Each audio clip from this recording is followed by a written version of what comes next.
All right, shalom and good afternoon, ladies and gentlemen. Randy here. Wanted to do to talk about something that's very important, critical, and this is this kind of stuff that you need to watch out for, and that why you need to be sober minded, and why you have to have a certain level of discernment to understand what kind of environment that you're in, and the people that you're surrounding yourself with.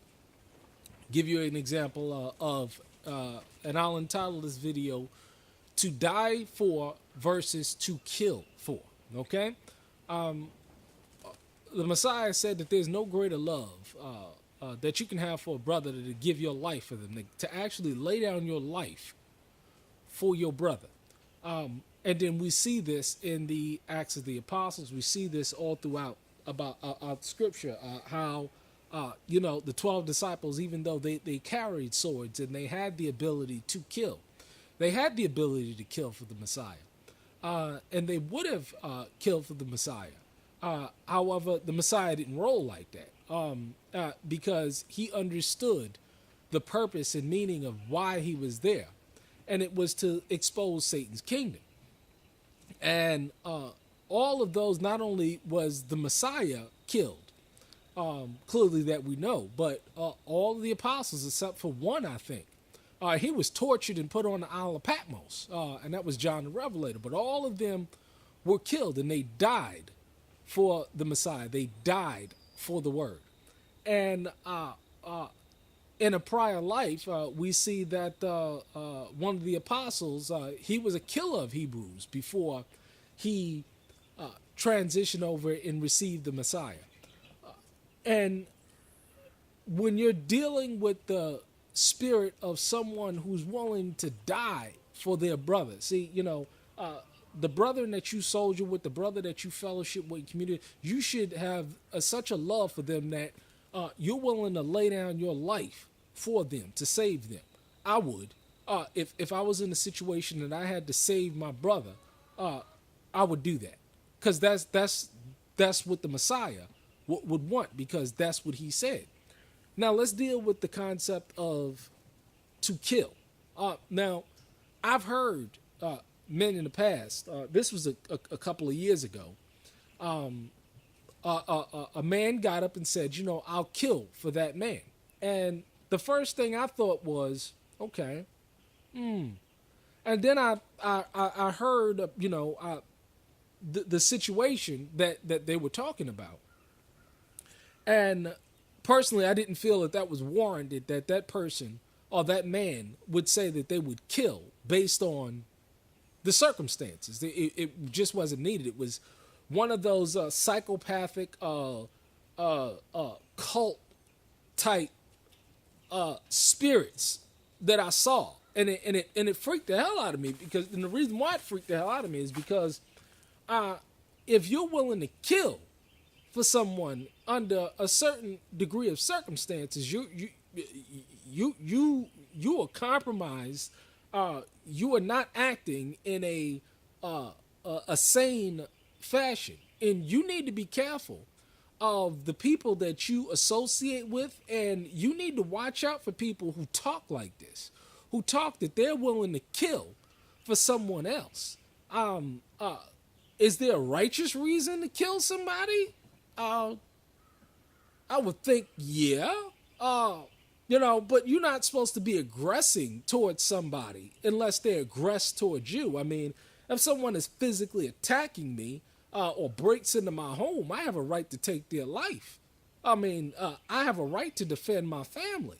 But if you're saying that you're just going to openly go out and kill somebody on the orders of someone else, based on a disagreement or based on words, the Messiah would not have done that, nor the apostles would have not have condoned that manner of speech. And see, this is why you have to be very careful of the company that you keep. Be very careful of the words that people use, because see, I immediately dissociated myself with that individual, because I saw that this was a dangerous, narcissistic, psychopathic person who has a lust for power and control themselves. See, this you should able be very careful who you're, especially in this truth movement, especially in these movements where these people sit around, and they talk. I have a perfect example. I was at GOTS once. And this is the first time I met Pastor Joe Fox. And we were talking about, I think that someone, and they were talking about how to deal with police or something, or, and the shit hit the fan or something like that. And you know what Pastor Joe Fox did?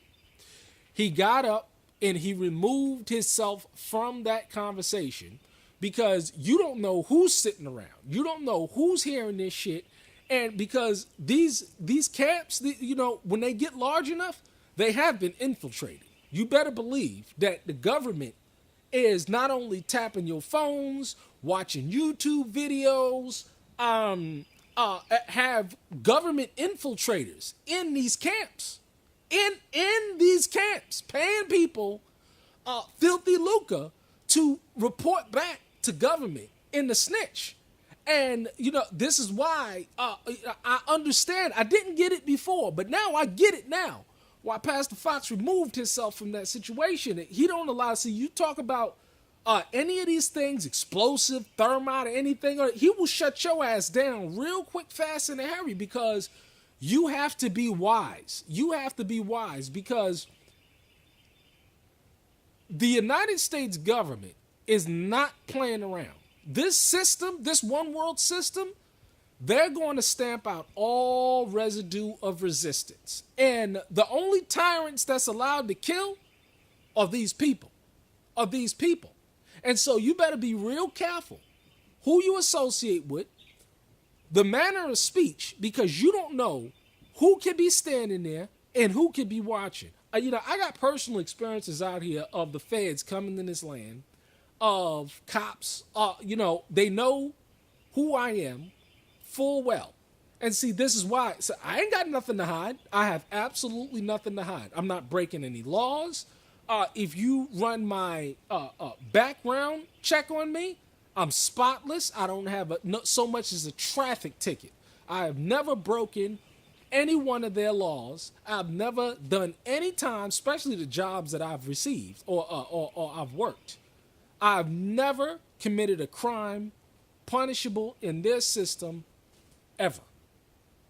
Because, see, when you get wrapped up into their system, it's a whole different ball game. So be careful of the company that you keep. Be careful of the manner of the speech that these people use, because you see cults being formed right before your very eyes. They don't necessarily start out that way, but then they finish off that way. And you better be careful, because when you got people talking about they'll kill, think about that.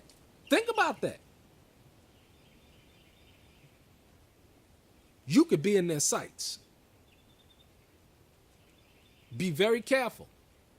Because I'm not saying names, but the idea is that I know the conversation that I had. And I've spoken to other brothers and they've heard the same thing as well.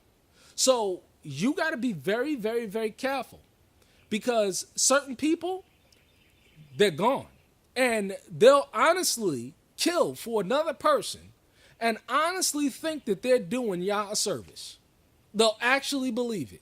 And they'll go to living, burning hell with that thought in their mind. And the devil has slipped off it and is still doing what he doing. You see? So the idea is be very careful, because these people are out there, and the prepper movement and the truth movement, in the Israelite movement, and the Black Hebrew Israelite movement, and the Messianic movement. They're out there. And they're wolves in sheep's clothing. And you better be very careful who you align and who you associate with, because we're coming up on some serious tyrannical times here. And you don't think for 1 second that a Ruby Ridge or Waco will happen again? That shit is on the way. You bets to believe it's on the way. I see it as clear as day. I understand history and I understand how governments operate, and this is what they always go for. This is the path that they always go down. They have infiltrators in these camps. They have infiltrators in these prepper movements. They have infiltrators in all of these organizations, especially when they get large enough. And it's hard to track each and every individual comings and goings. You don't know what people are doing or who they meeting with behind the scenes or whatever, why they chi and pow with you. You don't know. Be very careful, because a psychopath will kill for another man, but another man that has agape love for their brothers and sisters will lay down their life for them. You just heard the truth. That's the covenant. Shalom.